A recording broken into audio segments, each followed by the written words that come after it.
India events after 1960s। इसको 60s, 70s, 80s और 90s में डिवाइड किया हुआ है।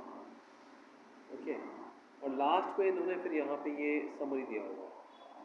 अब इंडियन इकोनॉमी क्या बोल रहे हैं? राइट फ्रॉम इंडिपेंडेंस के बाद से मॉडर्नाइजेशन ऑफ इकोनॉमी, मॉडर्न किया हमने इकोनॉमी को, इकोनॉमिक सेल्फ सफिशिएंसी की, आत्मनिर्भर रहे, दूसरों से ज़्यादा चीज़ें खरीदने की ज़रूरत ना पड़े, एंड सोशल जस्टिस, सामाजिक न्याय, सबके साथ न्याय हो। ये 3 कैरेक्टर्स थे इंडियन इकोनॉमी के। India wanted to acquire modernity, self reliance, self sufficiency. ठीक है, कैसे किया वो सेल्फ रिलायंस? खुद बनाओ इंडस्ट्री।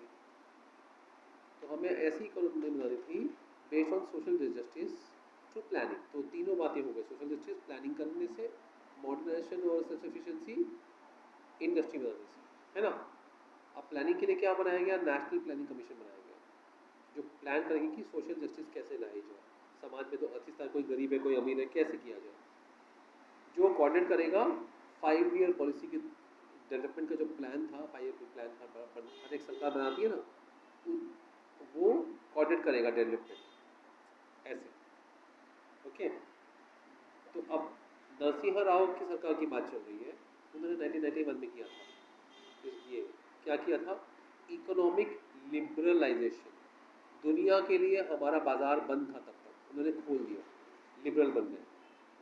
इंडियन इकोनॉमी उसकी वजह से फ्लरिश की, हमारे पास बहुत कम पैसा रह गया था और हमारा इस इकोनॉमी से फ़ायदा फ्लरिश होता, बढ़ने लगा, फलते फूलने लगा। फॉरेन इन्वेस्टमेंट इंडिया में बढ़ गया, स्किल्ड इंडियन प्रोफेशनल्स ने इसमें हेल्प किया, आईटी में नए नए एवेन्यूज़, मौके बने एम्प्लॉयमेंट के। ठीक है, इसलिए ये सब चीज़ इसको बोलते हैं ग्लोबलाइजेशन, क्योंकि हम लोग ग्लोबली एक हो गए। राइट। साइंस एंड टेक्नोलॉजी, अब 2 चीज़ हुआ। Doctor MS. स्वामीनाथन ने, जो वो फादर ऑफ ग्रीन रेवोल्यूशन है ना, 1965 में जब दूध की गेहूं की कमी हो गई थी, तो उन्होंने एम.एस. स्वामीनाथन ने नए नए बीज तैयार किए गेहूं के, कि जिससे कि फसल ज़्यादा हो। He implemented new scientific agriculture techniques, agriculture में टेक्निक्स को चेंज किया, increase production of food grain, वो 2 चीज़ बढ़ाया, टेक्निक और प्रोडक्शन दोनों बढ़ाया। अब उसी टाइम डॉक्टर वर्गीस कुरियन ने अमूल, जो इसके हेड है, वाइट रेवोल्यूशन शुरू किया दूध का प्रोडक्शन बढ़ाने के लिए, ये फूड ग्रेन प्रोडक्शन बढ़ाने के लिए। 2 हो गया सेम टाइम पे। ओके, साइंस में डॉक्टर होमी भाभा ने इंडियन एटॉमिक पावर की पूरा प्रोग्राम, जो अभी आप एग्जाम देने वाले हो, वो डॉक्टर होमी भाभा ने इंडियन एटॉमिक पावर का प्रोग्राम रन किया। ठीक है,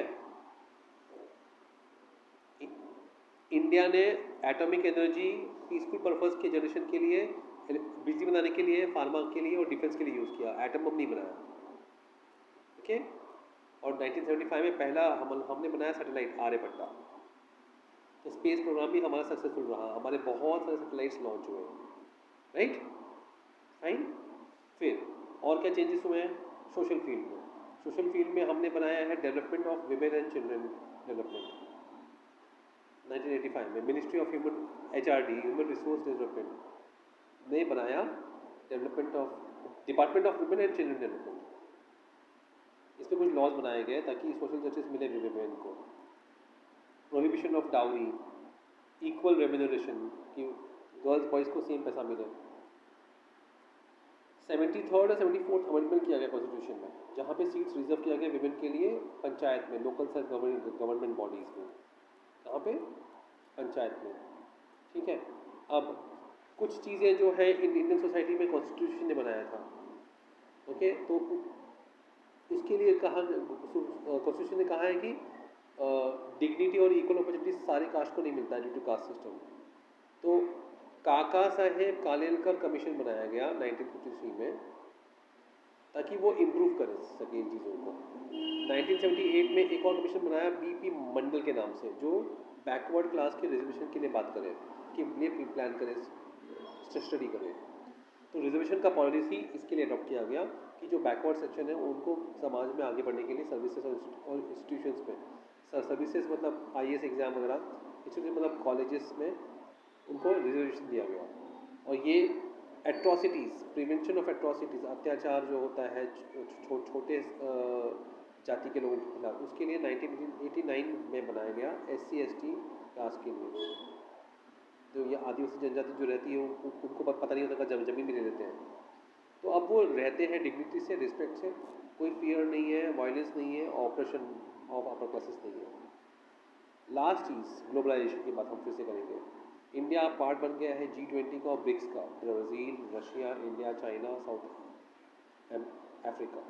तो अब हमने इकोनॉमिक, पॉलिटिक्स, साइंस और टेक्नोलॉजी और सोशल, सोसाइटी, कल्चर पे बहुत तरक्की कर ली है। Mobile phone, internet, communication, satellites सब जगह फैल गए हैं। तो इंडिया ने दिखा दिया है कि एक स्टेबल डेमोक्रेसी कैसे फंक्शन कर सकती है। ये सब ने लाइफ स्टाइल ट्रांसफॉर्म कर दिया है इंडियंस का, ठीक है। और ये इनके diet, habit, food, clothing, language, belief में दिखता है।